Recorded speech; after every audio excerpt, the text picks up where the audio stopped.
నమస్కారం. ఆగాగు, ఇల్లు చూస్తే మిడిల్ క్లాస్ లా ఉంది, మనకు 25 లక్షలు ఎలా ఇస్తారా? ఊరుకోవే, నీకు దండం పెడతాను. నమస్కారం.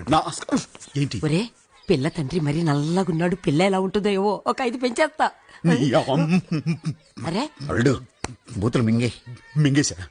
దండం పెడతాను, ఆపు. పద. నమస్కారం. రండి రండి. ఒరే చూడ్రా,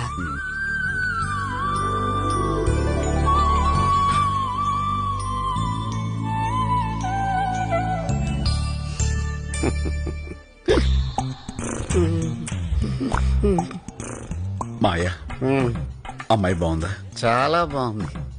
ఎంత బాగుంది? మీ అత్తయ్య ఎంత రేంజ్ లో ఉంది. నేను అడిగింది పెళ్లి కూతురు గురించి. నువ్వు చూసుకోవా, మాకెందుకో. సర్లే. ఏంటి బాబు టెన్షన్ పడుతున్నావు? పెళ్లి చూపుల కొత్త